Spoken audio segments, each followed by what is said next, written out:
The courtroom buzzed with low whispers until Evelyn Carter walked in behind her son.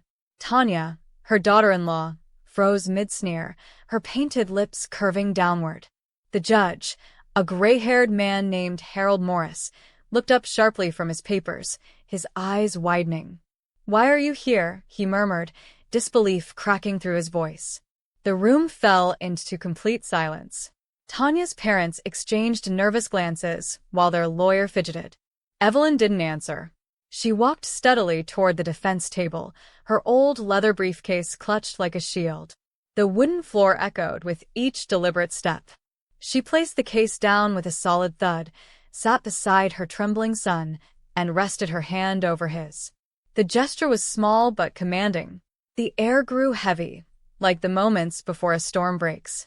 Judge Morris leaned forward, his once neutral gaze softening for a heartbeat. "Evelyn Carter," he said slowly, "I thought you'd retired." Evelyn met his eyes, calm but resolute.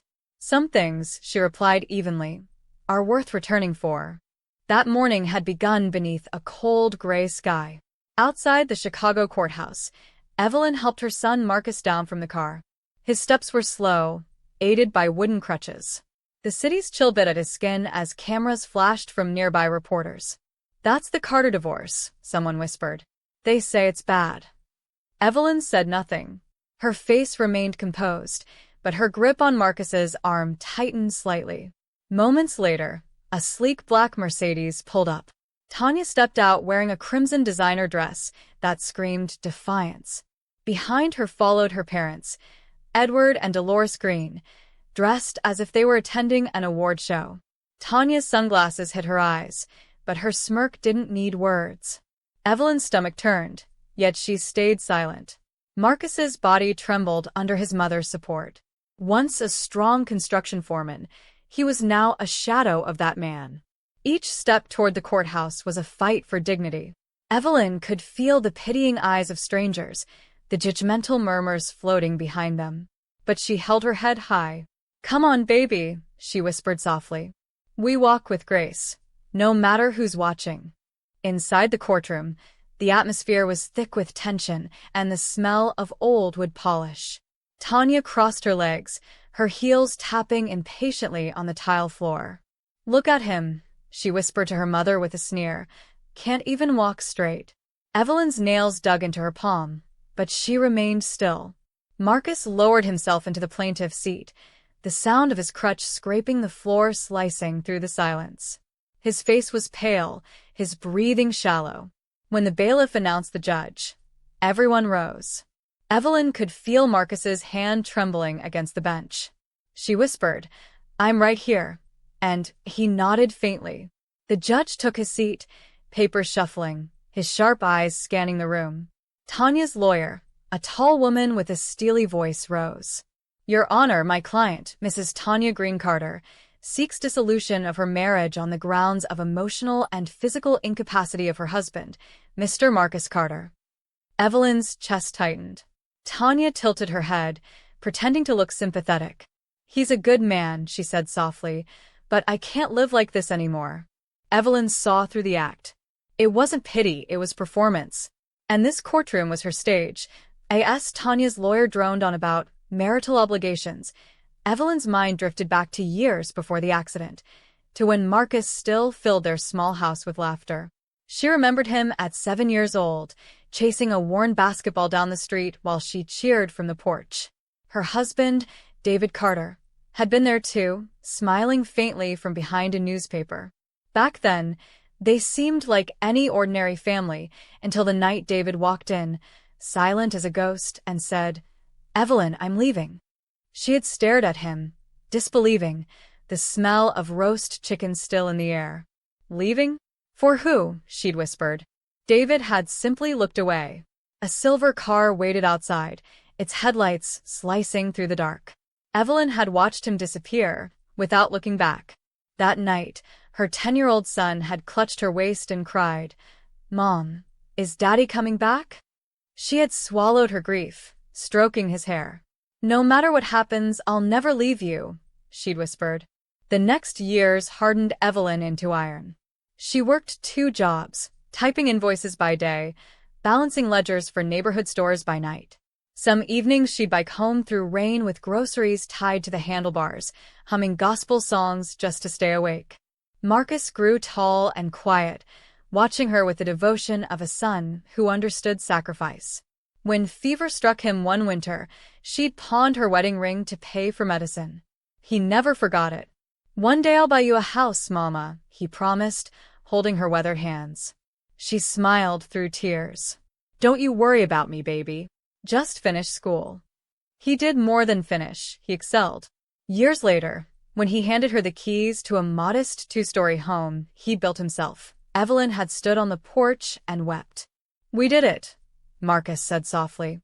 "Nobody can ever put us out again."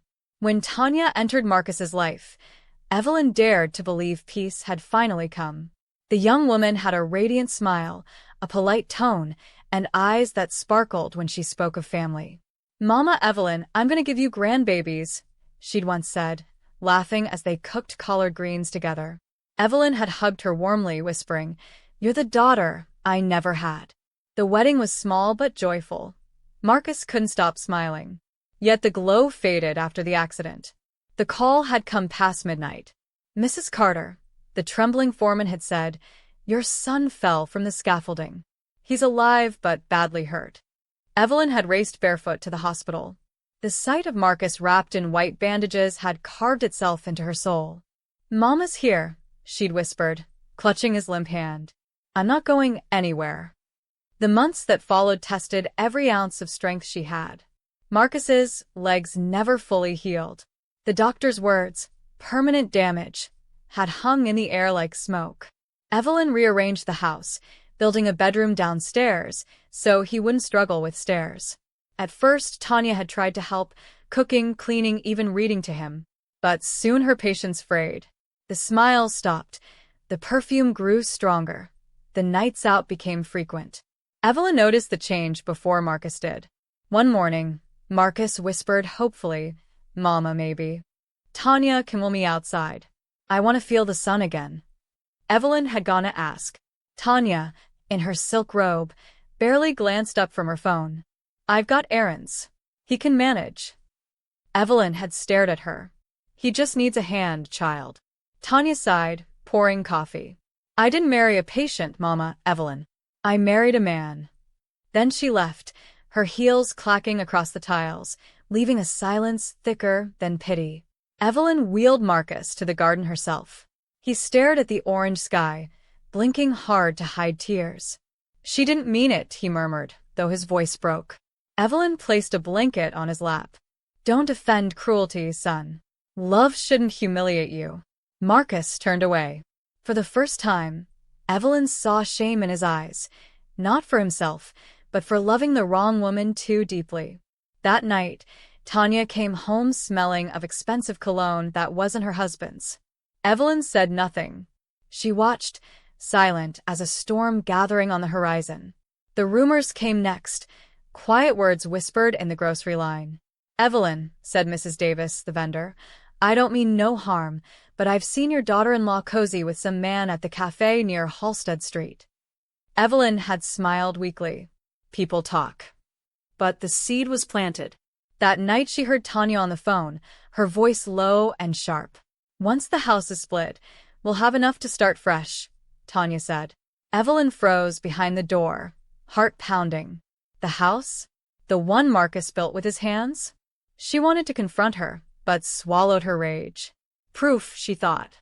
I need proof. The confrontation came sooner than expected. Tanya burst into the kitchen one afternoon with a woman in a tailored black suit, attorney Denise Richards. Evelyn recognized her instantly. They'd once faced each other in court years ago. Tanya dropped a folder on the table. "Marcus, sign this. We're divorcing. The house gets split 50-50. Marcus's face went white. "Tanya, what are you talking about?" Tanya folded her arms. "You can't even work. Be realistic." Evelyn rose slowly. This home was bought before the marriage. It's Marcus's property. Denise smirked. Under Illinois marital law, shared residence can still qualify as joint. Evelyn locked eyes with her. Only if purchased during marriage. You know that, Denise. Silence. Denise blinked. You still remember the law? Evelyn's voice sharpened. Better than anyone in this room. Tanya laughed mockingly. Oh, please, you're an old woman with dusty degrees. Her arrogance cut through the air. Marcus sat frozen, pain flooding his features. You really think I'm a burden? He whispered. Tanya didn't answer. Her silence screamed louder than words. Denise gathered the papers. We'll see you in court.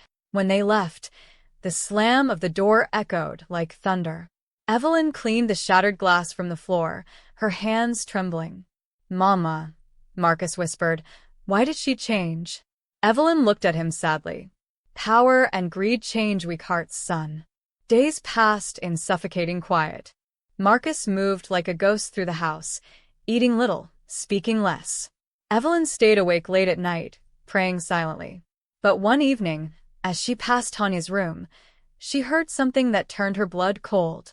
Listen, baby, Tanya whispered to her 8-year-old daughter, Nia. Tomorrow in court, tell the judge you don't want to stay with Daddy. Say he scares you. Got it? Nia's voice trembled. But I love Daddy. I don't want to lie. Tanya snapped. Do it, or we'll lose everything. Evelyn's hand clutched the wall. Her heart broke. Her granddaughter was being weaponized. She tiptoed away, her face pale with fury. That night, Evelyn sat on her bed, whispering to the ceiling, Lord, give me wisdom. They're not taking my family apart. At dawn, Evelyn called Nia to the backyard. The child's eyes were swollen from crying. Evelyn knelt beside her. Sweetheart, I heard what your mama said last night. Nia sobbed harder. Grandma, I don't want to lie. Evelyn hugged her close. Then you won't. Truth is the only thing that sets us free. Don't be afraid, okay? Nia sniffled. But Mama said I'll never see Daddy again. Evelyn wiped her tears. Your mama's wrong. Your daddy loves you more than anything. And I'll fight for that love. The little girl looked up, a faint spark returning to her eyes. Evelyn kissed her forehead. You're my brave girl. That same morning, Evelyn made a call she'd hoped never to make again, to an old ally from her days as a defense attorney, Robert McNeil, now a private investigator. His raspy voice answered. Evie Carter, I thought you vanished. Retired, not vanished, she said dryly. I need your help. Within hours, they met in his small Chicago office, the walls yellowed with smoke. Tell me everything, Robert said. Evelyn recounted the story.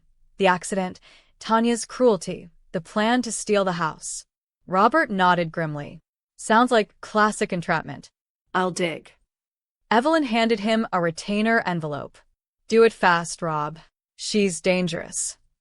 3 days later, they met again in a dim cafe near Bronzeville. Robert slid a manila folder across the table. You better sit down. Inside were photos. Tanya laughing arm in arm with a wealthy man leaving a luxury hotel. Name's William Harris, Robert said. Real estate tycoon. Pays for her apartment, her clothes. I traced transfers from his account to hers. Evelyn's stomach dropped. So, it's not just adultery, it's conspiracy. Robert nodded. They're planning to sell the house after the divorce. Evelyn's hands trembled slightly. Thank you, Rob. This changes everything. He exhaled smoke. Be careful, Evie. Harris plays dirty. She stood, eyes fierce. So, do I. That night, Evelyn hid the folder in her desk drawer. Marcus didn't need more pain. At dinner, Tanya strutted in wearing emerald silk. Mama Evelyn, she said sweetly, maybe we should sell this old place and move to something modern. A condo downtown, perhaps. Evelyn set her spoon down. This house isn't just walls. It's sweat and faith. Tanya's smile twitched. So emotional, aren't you? Evelyn met her gaze evenly. You'll understand emotion when truth catches up to you. Tanya frowned but said nothing more. The morning of the first hearing arrived under soft rain. Evelyn helped Marcus into the car, her scarf tied tight against the wind. Mama, I'm scared, he murmured. She squeezed his hand. Courage doesn't mean no fear, it means walking through it. Across the courthouse parking lot, Tanya stepped out of her Mercedes, her parents trailing behind like royalty at a funeral. Cameras flashed. She smiled confidently at the reporters. "Ready to end this chapter," she declared. Evelyn's lips tightened. She's about to start a new one she won't like. Inside the courtroom, Tanya's lawyer presented her argument with polished cruelty. "My client has endured emotional strain caring for a disabled man," she proclaimed. "She deserves half of the marital property." Tanya chimed in, "He's a good man, but love doesn't pay bills." Evelyn's pulse thundered. Marcus tried to speak, his voice shaking. "Your Honor, I can still care for my daughter. I can work." He rose with his crutches, swaying. Tanya smirked. "You can barely stand." Laughter rippled from the back rows. Evelyn's eyes burned, but she waited. Her moment had come. Evelyn stood slowly. "Your Honor," she said clearly, "I will now represent my son." The room went silent. Tanya's lawyer froze. Judge Morris blinked. "Mrs. Carter, are you returning to practice?" Evelyn placed her old leather briefcase on the table. "For one last fight." Gasps spread through the room. Whispers rippled. "The Queen of Law." Evelyn ignored them. She opened the briefcase, spreading out documents with steady hands. Marcus stared at her, disbelief giving way to awe. "Mama, you never told me." Evelyn smiled faintly. Some truths wait for the right battlefield. The next hearing drew a crowd. Reporters lined the hallway whispering about Evelyn's comeback. Inside, the tension was electric. Evelyn opened with calm precision. "Your Honor, Exhibit A. Property documents showing the Carter home was purchased in full 2 years before the marriage. In my client's name only." She handed them to the clerk. Judge Morris reviewed the papers, nodding. Murmurs filled the courtroom. Tanya's face drained of color. "That's impossible," she hissed. Evelyn turned to her. "Impossible or inconvenient?" Tanya's lawyer scrambled. "Even if purchased before, it became marital residence." Evelyn cut in, voice crisp. "Residence does not equal ownership under state law." Her tone sliced the air. Tanya's father muttered under his breath. Her mother dabbed at sweat with a napkin. Marcus's hand found his mother's under the table. "You're amazing," he whispered. Evelyn smiled without turning. "We're not done yet." Evelyn lifted a small USB drive. "Your Honor, the next evidence is an audio recording obtained the night before the first hearing." Judge Morris gestured to play it. Tanya's voice filled the speakers. "Nia, tell the judge your daddy can't care for you. Say you want to live with me." A child's sob followed. "But Mama, I love Daddy." Then Tanya's cold reply. "If you don't, we'll lose everything." Gasps swept the courtroom. Tanya jumped up. "That's fake. She's framing me." The judge raised a hand. "Order." Evelyn stood tall. Truth doesn't need rehearsal. The judge called for the child. Nia entered timidly, clutching a teddy bear. Judge Morris leaned forward gently. "Sweetheart, tell us in your own words where you want to stay." The room was silent. Nia looked at her mother, then at her father sitting weakly beside Evelyn. Tears welled. "I want to be with Daddy and Grandma," she whispered. The courtroom erupted, murmurs, even claps. Marcus covered his face, sobbing. Tanya shouted, "She's manipulated." The judge banged his gavel. "Enough." Evelyn hugged Nia, whispering, "You did brave, baby." Desperation twisted Tanya's face. "She's lying. That woman's a fraud," she screamed, pointing at Evelyn. "She was disbarred for corruption." The room gasped. Evelyn inhaled slowly, then faced the judge. "Your Honor, that's partially true," she said evenly. "Years ago, I walked away from law after a corrupt judge accepted bribes from my ex-husband's employer. I refused to play dirty. That's not disgrace, it's integrity." The judge's gaze softened. "I remember," he said quietly. "You were the only one who stood by the truth." The crowd murmured approvingly. Tanya slumped back, defeated. The hearing adjourned amid whispers of admiration. Outside, reporters shouted, "Queen of Law returns." Evelyn ignored them, guiding Marcus and Nia through the crowd. "Mama, you didn't have to fight this hard," Marcus said. Evelyn smiled faintly. A mother's fight doesn't end until her child stands tall again. At the final verdict hearing, the courtroom overflowed. Judge Morris cleared his throat. After reviewing evidence, the court grants full custody of Nia Carter to her father, Mr. Marcus Carter. Ownership of the home remains solely his. Mrs. Tanya Green Carter receives no financial award and visitation only under supervision. Applause rippled softly. Marcus wept openly. Evelyn squeezed his shoulder. "It's over, baby." Justice came home. Nia ran into their arms crying. "Daddy, we won." Evelyn whispered, "No, sweetheart. We told the truth." Tanya rose trembling. "This isn't fair. I'll appeal." Her lawyer laid a hand on her arm. "It's over, Tanya." The Greens left quickly, heads bowed, while cameras flashed. Evelyn watched them go, not with triumph but sorrow. "May God teach her what love really means," she murmured. Weeks later, news spread that William Harris had abandoned Tanya. The luxury vanished. Debts remained. She disappeared quietly from Chicago. Evelyn heard through neighbors that Tanya rented a small apartment near the outskirts, unseen by all. Evelyn felt no satisfaction, only pity. "You reap what you plant," she told Marcus gently. Life at the Carter house blossomed again. Evelyn accompanied Marcus to therapy sessions, cheering as he took his first steps without crutches. Nia's laughter filled the air each evening as they cooked together. "Daddy," she'd giggle, "you stir too slow." Evelyn would watch them, heart full. The home, once heavy with grief, now rang with warmth and light. One afternoon, Nia clomped around in Evelyn's old high heels, grinning. "Grandma, I'm gonna be a lawyer like you." Marcus laughed, shaking his head. Evelyn smiled softly. "Then remember, justice might sleep, but it never dies. It just waits for brave hearts to wake it." The church bells downtown chimed through the open window. Evelyn looked at the blue sky and whispered, "After every storm comes peace." Marcus took her hand. "Mama, thank you for saving us." She squeezed gently. "No, son. You saved me too." And for the first time in years, the Carters sat beneath the sunlight, whole, free, and fine.